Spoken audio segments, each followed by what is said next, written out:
So as you can see, I am not Pastor Jeff. Pastor Jeff is on vacation this week for a couple weeks, which is fantastic that he gets to do that. And I have the honor of speaking with you all this morning. So we are starting our series off in Genesis, in the book of Genesis. In the beginning, God created the heavens and the earth. I'm so honored to be starting up this series in Genesis. There's so many amazing things that happen in this book, right? From a creation account to grandiose miracles that God does through his people, and really specific theologies and theological ideas that come up in this book. It's going to be a really cool series. But this beginning here is pretty epic. We start with God, who creates an entire universe out of nothing. I can't even say he created it out of thin air because air hadn't been invented yet. Out of nothing, God created the entire universe. And the Bible, we hold on a level that no other man-made book or entity or story can even match. That being said, one of the most iconic openings of a movie, in my opinion, comes from Star Wars: A New Hope. How many of you have not seen Star Wars? Okay, maybe a couple of you, a couple people. There's like 3 people in the 9:30 service that had never seen it. So there's a few that haven't seen it. But in the opening scene, you see this giant expanse of space. There's a planet off in the distance, and then all of a sudden, this giant spaceship comes overhead, comes into view. And there's 2 spaceships, and they're shooting lasers at each other. And it's wild. This was like the 70s when this came out, right? They've never seen anything like this before. And then you go inside the spaceship. There's more fighting. There's these guys that are wearing these weird-shaped hats. And then you're introduced to one of the most iconic bad guys of all time, Darth Vader, comes in the ship. And if you've never seen this movie, you're probably wondering, why the heck is Bo talking about Star Wars on Sunday morning? Why are we talking about this before we jump into Genesis? And it's because of what happens before that scene. There's the opening crawl, the opening title sequence. Those iconic blue letters go up on the screen. It says, "A long, long time ago in a galaxy far, far away." And then this bombastic brass section comes in with the music. The giant Star Wars logo pops on the screen. It starts fading into the background. And what happens next? 3 to 4 paragraphs of text explaining the geopolitical state of a fictional society you've never heard of until seeing this movie. It's like, what? There's just explanations of things. And George Lucas, he knew why he needed that. He had a screening of this movie before that opening crawl was added, and the people were confused. They didn't understand what was going on. They were thrown into this world they knew nothing about, and they didn't know why these guys were shooting each other. They didn't know why this dude with breathing issues came in and why he was trying to hijack this plane. They had no context for what was happening, right? And so George Lucas decided to give them context. That's why he has those 3 to 4 paragraphs at the beginning of each of the Star Wars movies. And so before we dig into Genesis 1, we need to establish some context. We need to understand some historical context behind the book. Because unlike Star Wars, the Bible actually was written a long, long time ago in a land far, far away. So we need to put our minds we need to get in the headspace of those people that lived in that time, in that land. Because the Bible, it was written for us as people who seek to understand him more, but it wasn't written to us. It was written to people of a specific time and context. So to greater understand the biblical text, we need to get our headspace in the headspace of someone of that time and of that culture as best as we can. So we believe in the dual authorship of Scripture. What that means is that the Bible was written both by God and by man. God supplies the truth of every word in this book. And he allowed that truth to be contextualized to the people of that time, right? Each human author had an audience they were writing to, and their unique ways of writing, their unique ways of understanding things comes through in their writing, and God allowed that to happen. As we seek to understand a passage, there's three key influences that we need to look at before we jump in. So the first is obvious, it's who wrote the book? Who wrote the book that we are talking about? The second is who was their audience? Who is that author writing to? And the third is when was it written? When did that author sit down and write the book? So we're going to put on our ancient Hebrew hats for a moment, and we're going to jump into some context. So it's widely agreed upon that Moses wrote the book of Genesis. So to look at the background of Genesis, to understand what Moses is trying to convey through this word, we need to really look at the events of Exodus to understand Moses' life, his background, his upbringing. So you don't need to turn to Exodus. I'm just going to briefly go over a few things here. But where this starts is we know at the beginning of Exodus that the Israelites, they had already arrived in Egypt. They were already there, and they were growing in number. They were multiplying. Their numbers were growing rapidly. And so the Pharaoh decided to enslave the Israelite people so that they wouldn't overtake the Egyptian people. He put them into slavery, put them into hard labor. And they were in slavery for 400 years. For fear of being overtaken by the Israelite army, the Pharaoh then, because back then it was assumed that the men would grow up to be a part of the military.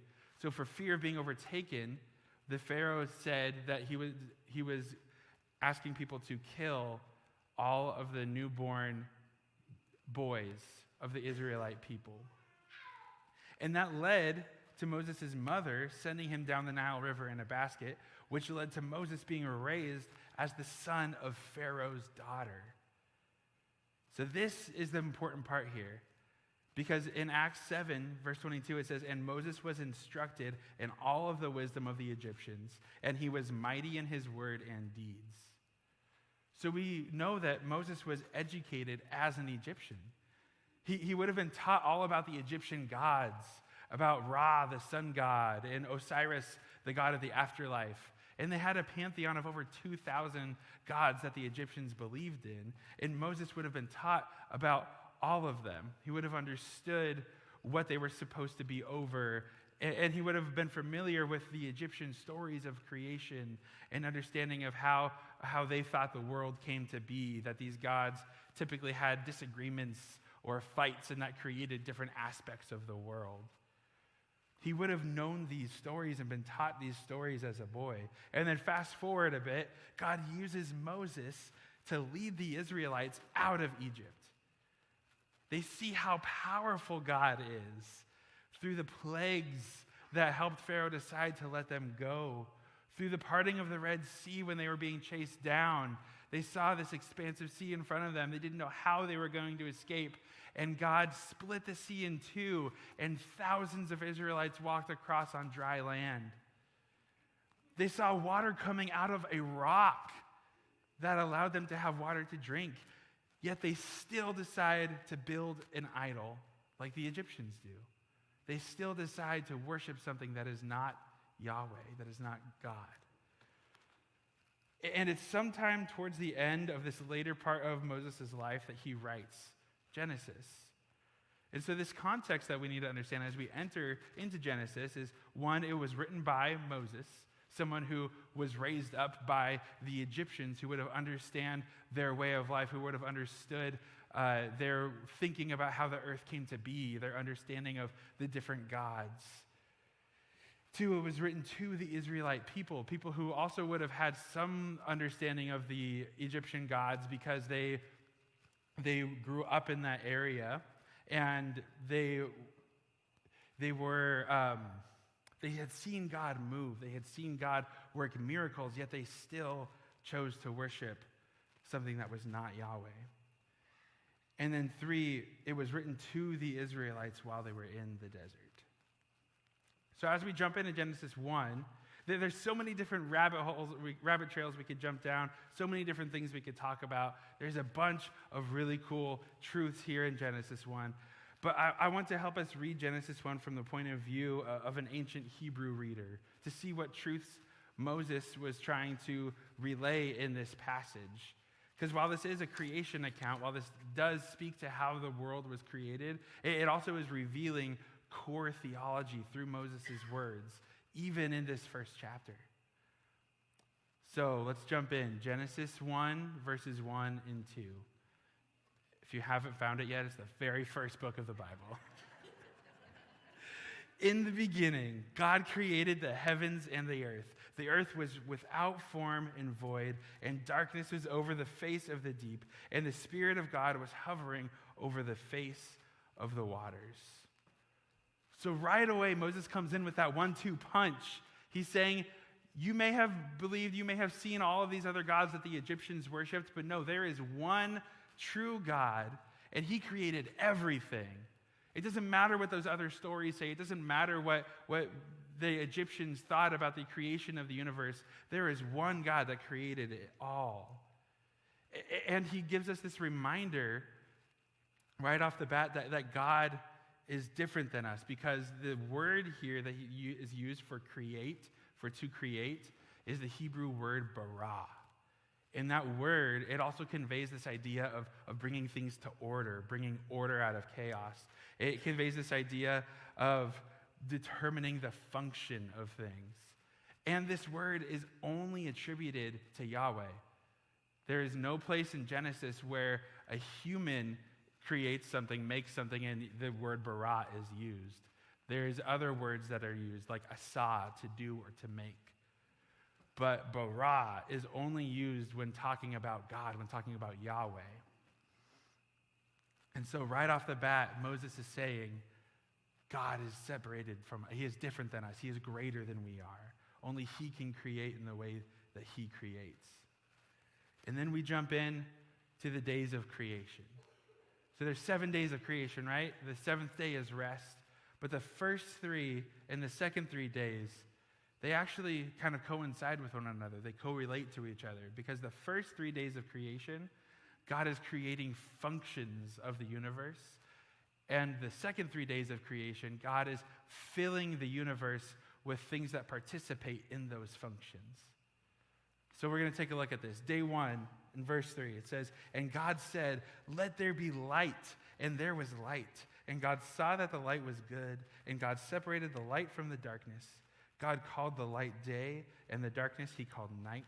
And there was evening, and there was morning, the first day." So, in day 1, God, he creates light and he creates darkness, day and night. The function that he is establishing here is the function of time itself, because God is without time. He is beyond our understanding of time. But he creates this function of time for us to live within here on day 1. And then day 2, verses 6 through 8, it says, "And God said, 'Let there be an expanse in the midst of the waters. Let it separate the waters from the waters.' And God made the expanse and separated the waters that were under the expanse from the waters that were above the expanse. And it was so. And God called the expanse heaven. And there was evening and there was morning, the second day." So here God separates the water, so there's an expanse between them. So there is sky. They call it the heavens. And what he is establishing here is a control of the climate. Each little aspect that keeps us safe and able to live on this planet. There's water to drink. There's enough sunlight to keep us alive, to keep the world thriving, but not enough to burn up the entire planet. God establishes control over the climate. He establishes a planet for us that is safe for us to live in. And then day 3, verse 9, it says, "And God said, 'Let the waters under the heavens be gathered together into one place, and let the dry land appear.' And it was so. God called the dry land earth, and the waters that were gathered together he called seas. And God said that it was good." Verse 11, "And God said, 'Let the earth sprout vegetation, plants yielding seed, and fruit trees bearing fruit, in which is their seed, each according to its kind on the earth.' And it was so. The earth brought forth vegetation, plants yielding seed according to their own kinds, and trees bearing fruit, in which is their seed, each according to its kind. And God saw that it was good. And there was evening, and there was morning, the third day. So here God's creating land. He's creating all kinds of plants, from the giant sequoias all the way down to the little plants that we put in pots in our windowsills nowadays. God creates all of these things on day 3. He's establishing a home for the beings that he will put on the earth. He is establishing sustenance for creation. The functions that are taking place here, the tectonic plates are starting to move. God is using those to create mountains. Photosynthesis is starting to happen in the plants. These functions are starting to happen on the earth. And then we get into the next 3 days of creation, where God is starting to place the participants of the functions on the earth, in the earth. So day 4, verse 14, it says, "And God said, let there be lights in the expanse of the heavens to separate the day from the night, and let them be for signs and for seasons and for days and for years, and let them be lights in the expanse of the heavens to give light upon the earth. And it was so. And God made the 2 great lights, the greater light to rule the day, the lesser light to rule the night, and the stars. And God set them in the expanse of the heavens to give light on earth, to rule over the day and over the night, and to separate the light from the darkness. And God saw that it was good. And there was evening, and there was morning, the 4th day." So God here, he creates the sun and the moon and the stars, everything we see in the universe, the galaxies, the things we can't even see yet that are out there. God creates that all on the 4th day. And this lines up with day 1 because the sun and the moon and the stars, those are participants in the function of time. It marks time for us. And so on day 1, he creates darkness and light, day and night. And then on day 4, he creates the sun and the moon, which are participants in that function of time.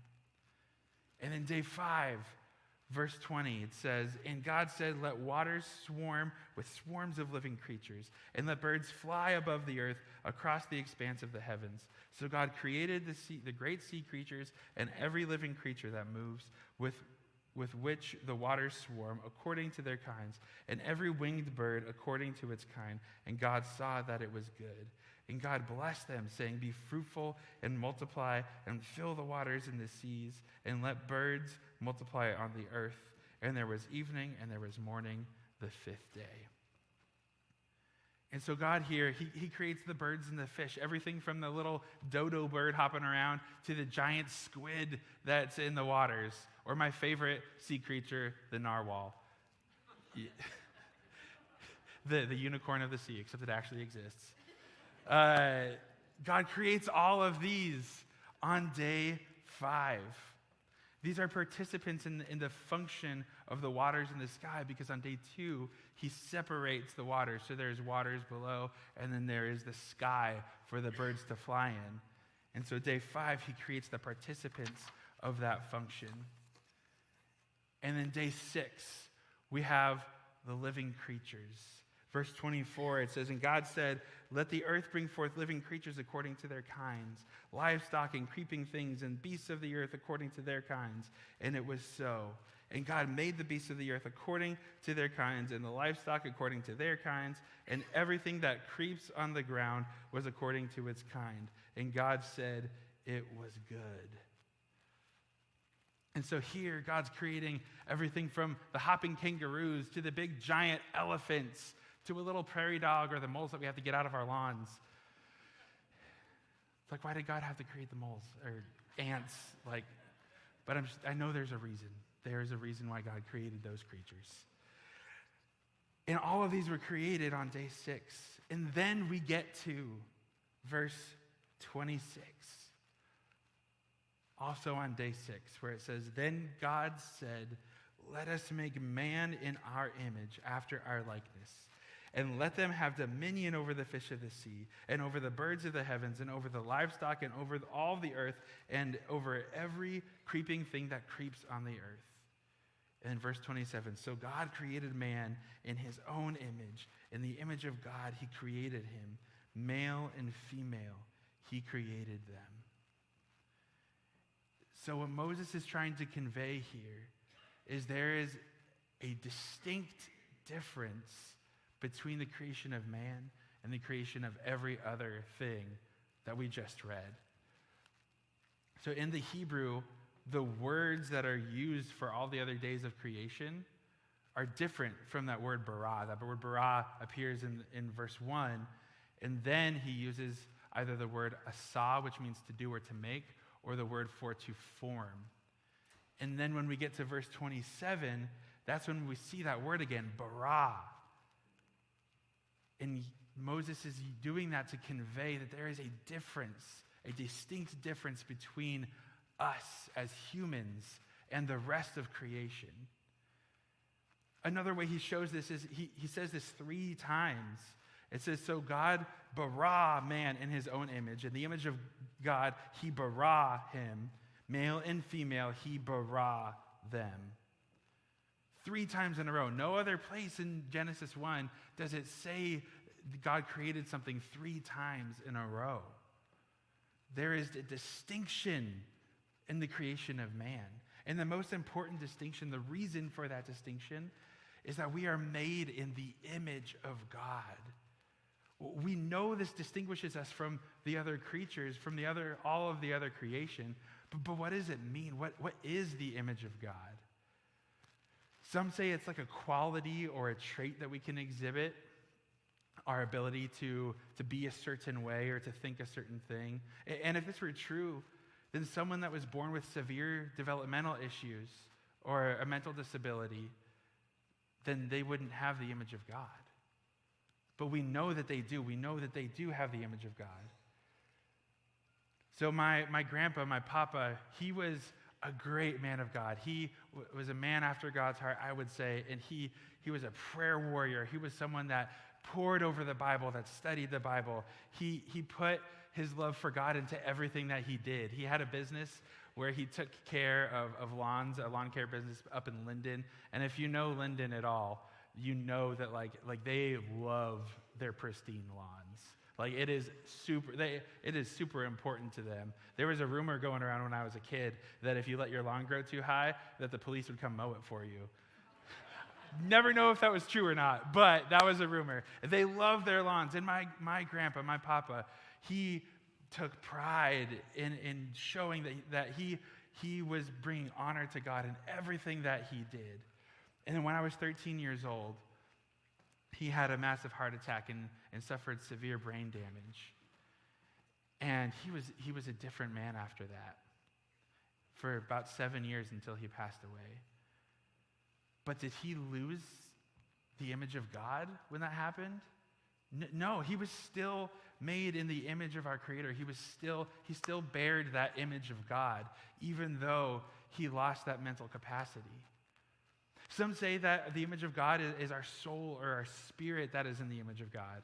And the word in the Hebrew for soul is nephesh. It means soul or life. And the word for spirit is ruah, spirit or wind. And both of those terms are actually used in Genesis to refer to man and creature. And so if that were true, then that wouldn't be a distinction between man and creature. And we know that we saw through the use of bara, through the use of that 3 times, that there is a clear distinction between man and every other created thing. So it can't be the soul or the spirit. God's image is not described as being possessed in part. It's not given gradually. It's not something you grow in. It's an immediate inherent part of being human. The image of God, it's a function that God gave every human being. Every human being that he created, he gives this function to be his imager, to be someone who represents God here on earth, to be able to know, to communicate with God, to have fellowship with him. This is the image of God. And this image, it was injured when Adam and Eve sinned. I know Pastor Jeff will get into this in a couple weeks, but that image, it was injured when Adam and Eve sinned, but it was not destroyed. We are still made because humans are made in the image of God, in his likeness. And so we still bear that image. And through Christ, that image can be fully restored. Our role here, it shouldn't serve to puff us up or to make us feel like we're greater than every other part of creation, but it should humble us before God.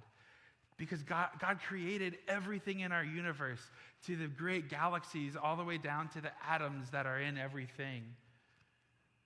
And he decided to choose us to be made in his image. I mean, this should lead us to praise, to worship God. Psalm 8:4 says, "What is man that you are mindful of him? Who am I, God, that out of all creation you choose humanity to make in your image?" And so there's three main points that I want us to get from Genesis 1. The three things that I believe Moses is trying to convey here. So the one is God created everything. Right? It's a simple truth, but it's an important truth, is that we believe God created everything in the universe. And there's two lies that the enemy tries to push at this. One is one extreme, that we love the earth so much that we end up worshiping the earth, that it's a mother natureism, that like we need to protect the earth so much that we end up treating the earth as an idol and we worship the earth. The other extreme is, who cares? I'm only going to be here for a few years. Let's just treat the earth like crap. Those are two extremes that the enemy tries to push. But God, he gave us authority. He gave us the ability to rule over the earth. And his intention was for us to steward it well, to treat it with respect. Another truth is that we are not God. Only God can create in the way that God can create. That's why Moses uses that word bara. And for humans, he uses the word asa. God gave us this desire to create, to be like him. There's humans that create magnificent things, from amazing pieces of music to sculpture and art to poetry with our minds and the words that come through our minds. But we can only create from something. Only God can create from nothing. And the lie here is that we as humans can assign function and bring order to things. There's some scientists that they see that in a certain ecosystem that it could benefit from bringing back the woolly mammoth. They think that if they were able to bring back the woolly mammoth, they'd be able to help better support this specific ecosystem. So they've actually taken woolly mammoth DNA from a fossil, and they've done something to it. I don't know. It goes beyond me. But they've done something to it, and they have actually created woolly mammoth meat that they have. There is a woolly mammoth meatball. I would not like to try that because I don't know what's in that. But this is a thing that scientists have done to try and bring order to things out of their own strength, out of their own ability. And only God can bring order. Only God can assign function. Another way that humans are trying to do this is through something like Neuralink. Like I know that humans are trying to combine the human brain with computers. And there may be some good uses for that. But what they're trying to do here is they are trying to be God, and we are not God. Another way we try to be like God is through the way that we are created. Because the word here says that God created male and female. He created them. And the enemy is trying to confuse gender. He's trying to tell people that they can play God, that they can choose their own gender, that if they were made a male, they can choose to be female or vice versa. And that is not God's truth. God's truth says that you are fearfully and wonderfully made, that he made you with a purpose. And the last truth that I believe Moses is conveying through Genesis 1 is we are made in God's image. So we are set apart from all other creation. The lie here is that humans are no more important than any other living creature. There's people in our society that they put dogs or elephants or other animals on the same level of humans, saying that no life is greater than another. And while we are to respect those animals, we are to rule over them with respect, God does show us that there is a difference. That humanity is made in his image. Those other beings are not. There is a difference between humanity and all other creation. And we carry this image of God from the point of conception. If we are made in God's image, then at the very start, at conception, we bear his image. We carry the image of God from womb to tomb. This is why we believe in the sanctity of life, is because every human being from the start until the end is made in the image of God. And then at the end, we get to meet our Creator and fully resemble that image with him. So as we close, the band can come back up. But I want to remind us, every human has the image of God. Because the word says that God made mankind in his image. I used to think that this applied to the phrase the children of God, that like all humans were children of God. But John 1:12 clearly says, but to all who did receive him, who believed in his name, he gave the right to become children of God. But this does apply to the image of God, because God creates all of humanity in his image. All humans are born with the image of God, with this function to be his imager, with this function to live as God's representative here on earth. And this image is distorted because of the fall of man. We don't all live in this image, but it's not gone. My hope for us today is that we can remember this truth as we go about in our lives. That when we see people in town or at the store or someone's laying on their horn behind us in traffic, or when someone really frustrates us at work, that we can remember that person is an image bearer. They may not be living like it right now. That image may be distorted in them, but it can be made whole through Christ. So how does that affect the way we see those people? How does that affect the way we treat others around us?